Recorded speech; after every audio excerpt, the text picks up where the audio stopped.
नमस्कार। प्रस्तुत है आज का चिंतन। महात्मा गांधी उन दिनों अफ्रीका में थे। भारतीय स्वतंत्रता संग्राम के रंगमंच पर अभी उनका अवतरण नहीं हुआ था। फिर भी रंगभेद की नीति के विरुद्ध उन्होंने सत्याग्रह के शस्त्र का सफलतापूर्वक उपयोग किया था और अफ्रीका में मिली सफलता के कारण उनकी देश विदेश में काफ़ी चर्चा भी हुई थी। घटना सन 1909 की है। उन दिनों गांधी जी लंदन गए हुए थे। लंदन में ही कुछ भारतीय नवयुवक भी पढ़ रहे थे जब उन्हें पता चला कि बिना हथियार के लड़ाई लड़ने वाला और लड़ाई में जीतने वाला एक अद्भुत भारतीय सेनानी यहाँ आया हुआ है, तो बरबस ही उनकी आकांक्षा इस अद्भुत सेनानी को अपने बीच बुलाने की हुई। नवयुवक भारतीय छात्रों के प्रतिनिधि महात्मा गांधी से मिले और उन्होंने सम्मान में आयोजित समारोह में उनसे भाग लेने के लिए अनुरोध किया। गांधी जी ने भारतीय छात्रों का उत्साह देखकर उनका मन रखने के लिए जलसे में भाग लेना स्वीकार कर लिया। यही नहीं, छात्रों के अनुरोध पर उन्होंने समारोह का सभापतित्व करना भी स्वीकार कर लिया। इस समारोह में एक भोज का आयोजन भी निश्चित किया गया था। गांधी जी ने भोज को स्वीकृति तो दे दी, पर उसके साथ यह शर्त भी लगा दी कि इस अवसर पर जो भोज दिया जाएगा उसमें मांस का जरा भी प्रयोग न किया जाएगा और न ही शराब का उपयोग होगा। विद्यार्थी अपने अपने कामों में इस प्रकार व्यस्त थे कि किसी को किसी की ओर देखने का अवकाश ही नहीं मिला। इन विद्यार्थियों के बीच एक दुबला पतला भारतीय युवक भी था जो दौड़ दौड़ कर काम कर रहा था। यह युवक थालियाँ मांज रहा था और बर्तन साफ कर रहा था। एक काम से कोई बर्तन खाली होता तो दूसरे काम में उसका उपयोग करने के लिए चट से वह युवक खाली बर्तन ले आता तथा उसे साफ करके रसोई का काम कर रहे छात्रों को दे आता। जब भोजन बनकर तैयार हो गया तो आगंतुक छात्रों ने भोजन किया। जिन विद्यार्थियों ने इस भोज की व्यवस्था का दायित्व संभाला था, भोजन परोसने और जूठी थालियां उठाने का काम भी उन्हें ही सौंपा गया था। वे जूठी थालियां उठाकर लाते और बर्तन मांजने वालों के सामने रख जाते ताकि उनकी सफाई की जा सके। अब इस काम में अन्य छात्र भी जुट गए थे और काम तेजी से होने लगा था।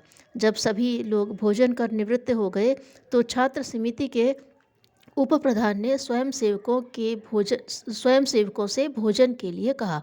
वह अजनबी युवक अब भी अपने काम में लगा हुआ था। उप प्रधान उस अजनबी युवक के पास यह कहते हुए पहुंचा, जल्दी भोजन कर लो मित्र, गांधी आते ही होंगे, फिर उनके साथ सबको बैठना है। अजनबी युवक अपने हाथ की थाली साफ कर रखते हुए उठा तो उसे देखकर उप प्रधान दंग रह गया।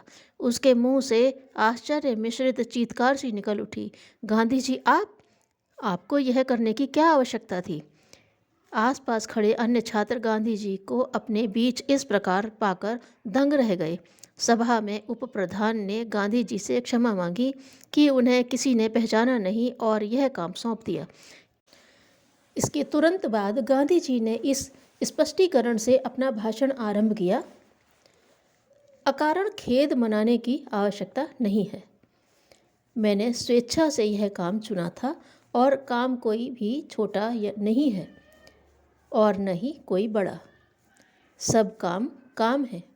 हम लोग अपने परिवार में भी तो यह काम करते हैं। वहाँ तो कोई किसी काम को छोटा बड़ा नहीं मानता। फिर आप व्यर्थ क्यों दुखी हो रहे हैं? मानव के पास आध्यात्मिक साधन के 3 उपकरण हैं, मस्तिष्क, हृदय और देह। एक ब्राह्मण जंगल में जा रहा था कि सहसा सामने से आते बाघ से उसका मुकाबला हो गया। मौत सामने थी, पर ऐसे समय में उसने साहस नहीं खोया और सूझबूझ से काम लिया। बाघ जब समीप आ गया तो ब्राह्मण ने दोनों हाथ उठाए और जोर जोर से मंत्र बोलने लगा। ऐसा अद्भुत अवसर बाघ को पहले कभी देखने को नहीं मिला था। उसने आश्चर्य से पूछा, यह क्या कर रहे हो और क्या कह रहे हो? ब्राह्मण ने कहा, मैं आपके वंश का कुल पुरोहित हूँ।